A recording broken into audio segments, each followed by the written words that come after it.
नमस्कार। Topic Bihar news में आपका स्वागत है। चलिए जानते हैं corona update, Vande Bharat train और किसानों से जुड़े न्यूज के बारे में। बिहार के 34 जिलों में 709 कोरोना संक्रमित मरीजों की शनिवार की पहचान की गई थी। वहीं पिछले 24 घंटे में 740 संक्रमित व्यक्ति ठीक भी हो चुके हैं। राज्य में अब तक 10,991 संक्रमित मरीजों का इलाज के बाद स्वस्थ हो चुके हैं। एक दिन में ठीक हुए मरीजों को अस्पताल से छुट्टी मिलने से कोरोना संक्रमित के स्वस्थ होने की दर फिर 73.08% पर जा पहुंची है। इसके साथ ही 7 मरीजों की इलाज के दौरान मौत हो गई है। इसके साथ ही संक्रमित मरीजों की मौत की संख्या बढ़कर 118 हो गई है। स्वास्थ्य विभाग के अनुसार पिछले 24 घंटे में 709 कोरोना संक्रमितों की पहचान की गई। अररिया में 5, अरवल में 5, बांका में 7, बेगूसराय में 19, भागलपुर में 75, भोजपुर में 7, बक्सर में 7, दरभंगा में 1, पूर्वी चंपारण में 11, गया में 38, गोपालगंज में 23, पटना में 133, पूर्णिया में 18, रोहतास में 4, सहरसा में 20, समस्तीपुर में 24, सारण में 27, शेखपुरा में 5, शिवहर में 2, सिवान में 16, सुपौल में 12 और वैशाली में 17, जमुई में 39, जहानाबाद में 7, कैमूर में 3, कटिहार में 17, खगड़िया में 12, लखीसराय में 7, मधेपुरा में 11, मधुबनी में 9, मुंगेर में 15, मुजफ्फरपुर में 38, नालंदा में 6, नवादा में 69 मरीजों की पहचान की गई है। और वहीं बात कीजिए पटना की, तो पटना एम्स पूरी तरह से कोविड-19 डेडिकेटेड अस्पताल बन गया है। अब यहाँ सिर्फ कोरोना संक्रमितों का ही इलाज किया जाएगा। राज्य सरकार के स्वास्थ्य विभाग ने कोविड अस्पताल बनाने के लिए एम्स प्रशासन के प्रस्ताव का अनुशंसा कर दी है। और वहीं बात की जाए भारत चीन सीमा विवाद के, देश भर में लगातार चीन और उनके सामानों का बहिष्कार हो रहा है। उधर केंद्र सरकार ने भी इस पहल के तहत सबसे पहले 59 चीनी ऐप्स को प्रतिबंधित करने के बाद रेल से लेकर सड़क तक की परियोजनाओं में चीनी कंपनियों को बाहर का रास्ता दिखा दिया है।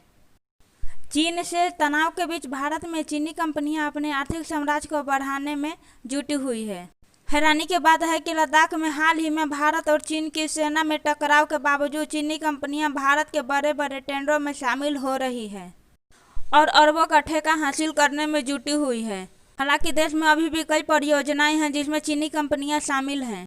इसी कड़ी में पीएम मोदी की महत्वाकांक्षी वंदे भारत रेल परियोजना को लेकर भी चीनी कंपनियां के शामिल होने की बात कही जा रही है।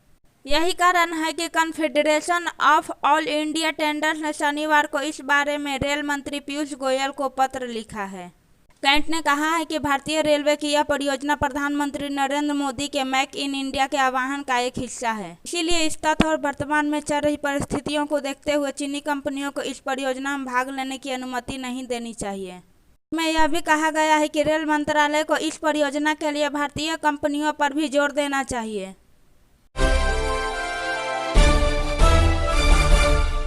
वहीं किसानों के लिए खुशखबरी है। पीएम किसान सम्मान निधि स्कीम की 2000 के रूप में अगली किस्त 1 अगस्त से आनी शुरू हो जाएगी। देश के करीब 8,52,98,409 किसान इसका इंतजार कर रहे थे। जिन लोगों ने हाल ही में आवेदन किया है वे अपना रिकॉर्ड चेक कर सकते हैं। अगर उनके पास आधार नंबर, अकाउंट नंबर या बैंक अकाउंट नंबर है तो उनके जरिए स्टेटस चेक कर सकते हैं। अगर जमा या अपलोड किए गए इन दस्तावेजों में कोई खामियां हो तो इसे दुरुस्त कर ले ताकि आपके खाते में आसानी से इस साल की दूसरी किस्त आ जाए। आपको बता दें कि 6,000 रुपये में से 2,000 की पहली किस्त 1 दिसंबर से 31 मार्च के बीच आती है, दूसरी किस्त 1 अप्रैल से 31 जुलाई और तीसरी किस्त 1 अगस्त से 30 नवंबर तक किसानों के खाते में डायरेक्ट ट्रांसफ़र कर दी जाती है। बता दें कि प्रधानमंत्री किसान सम्मान निधि स्कीम सरकार ने 24 फरवरी 2019 से ही शुरू कर दिया था और यह दिसंबर 2018 में ही प्रभावित हो गया था। इस स्कीम के तहत सरकार छोटे किसानों को हर साल 6,000 रुपये 3 किस्तों में देती है। इसी तरह के न्यूज़ से जुड़े रहने के लिए हमारे चैनल को सब्सक्राइब कर बेल आइकन को ऑन कर लें। आज के लिए बस इतना ही, फिर कल मिलेंगे। नमस्कार।